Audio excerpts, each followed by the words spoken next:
저는 플랫폼 건축사 사무소의 홍재승 소장입니다. 건축 설계랑 또 학교 교육에도 관심이 있어서 꽤 오랫동안 교육적인 활동을 했었고요. 또 지금은 조금 더 연구, 건축 역사 쪽에 관심을 갖고 연구자로서도 있습니다. 플랫폼 건축사무소 최수연 소장입니다. 플랫폼 건축사무소는 그 전시, 문화공간 관련해서 지속적으로 프로젝트를 지속해오고 있고, 삶에 있어서 제3의 공간이 될 수 있는 그런 공간에 대해서 관심을 많이 갖고 있는 회사입니다. 일단은 Remembering in School이라는 주제 자체가 굉장히 흥미롭다고 생각을 했어요. 이유는 사실 여러 가지 복합적인 이유가 있는데, Remembering이라는 건 어떤 기억에 대한 얘기를 결국 얘기를 하는 것 같고, 또 우리 교육적인 상황에 대해서도 다시 재고해 볼 수 있는 기회도 사실 되기도 하잖아요.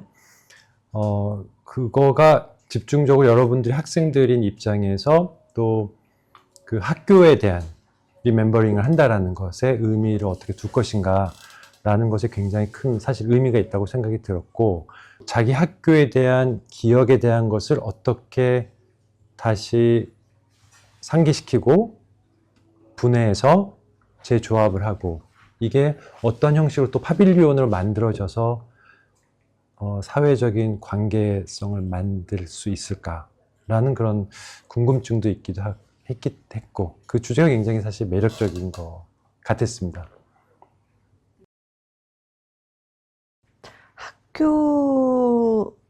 학교라는 그 공간 안에서의 관계이기도 하고, 그거보다 좀 넓은 측면에서는 관계가 만들어지려면은 제3의 공간이 좀 필요하다는 생각이 들어요. 그러니까 기능적으로 딱 정해져 있는 공간에서 하는 행위들은 정해져 있잖아요.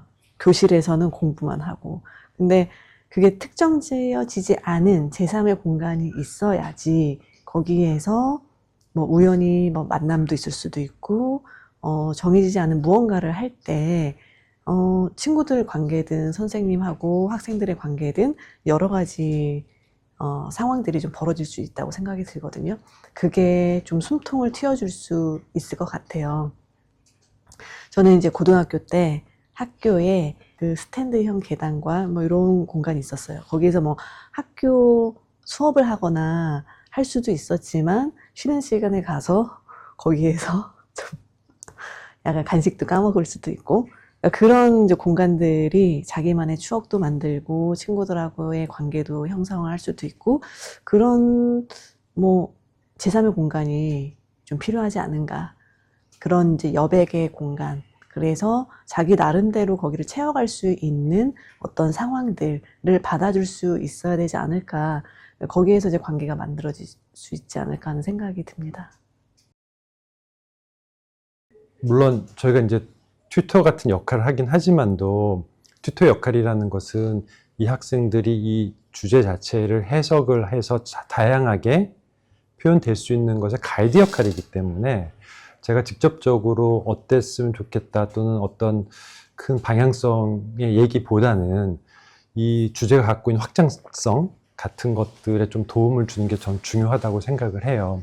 근데 기본적으로 교육 리멤버링 인 스쿨이라고 했었을 때, 교육 공간이라는 것은 실제적으로 사회에 활동을 하기 위한 가장 기본적인 첫 단계라고 사실 볼 수 있잖아요.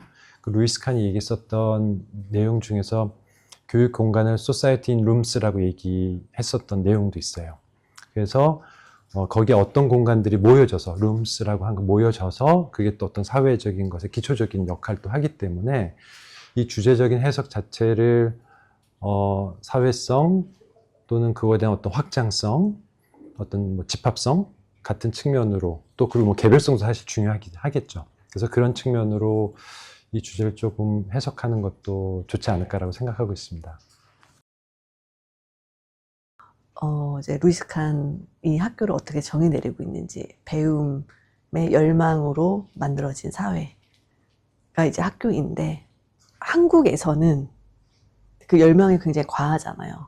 모두가 학생도 그렇고 학부모님도 그렇고 선생님도 이제 마찬가지고 그런 과정에서 우리는 그 서로에 대한 존중이 굉장히 필요하다라는 생각이 들고요. 그 존중이 있어야 학생들의 어떤 창의적인 것과 존엄성이 가치가 발휘될 수 있는 그런 씨앗으로 발현될 수 있지 않을까? 제가 이제 사무실에서도 식물을 키우고 이제 사무실 앞에 조그만한 이제 정원이 있거든요. 근데 그냥 이렇게 보면 다 풀처럼 보여요. 그리고 꽃을 피우기 전까지는 잡초처럼 우리가 그렇게 부를 수도 있는데 그 색깔이 다 다르고 각자 가지고 있는 발현시켜야 되는 것들이 다르다 보니까 그 시절의 아이들이 가져야 되는 존엄성에 대한 존중이 굉장히 필요하다고 생각이 들고 그거는 서로 상호적인 거라고 생각이 들어요. 결국에는 인간적인 관계 안에서 가리키고 배울 수 있는 그 부분이 핵심적인 부분으로 남게 되지 않을까라는 생각이 들게 되고 그래서 서로의 존중이 굉장히 중요한 가치가 되지 않을까 하는 생각이 듭니다. 학교에서 그 모형을 만드는 거에 과정을 이제 하게 됐고 그리고 이제 파빌리온을 통해서 할 수 있는 거는 그거보다 더 스케일이 커지면서 공간화가 된 어떤 이제 결과물이 나온다는 거거든요. 그러니까 이 주제성에 대해 왜 라는 질문을 어떻게 스스로 하고 있는지가 굉장히 중요한 부분일 것 같아요. 그리고 그 왜에 대한 답변을 어떤 과정으로 생각과 논리의 일관성이 어떻게 가져가고 있고 그리고 그것을 어떻게 구축하느냐에 일관성이 좀 있어야 될 것 같고요. 자기만의 생각이 있어야 되는 게 가장 중요해 보이고요.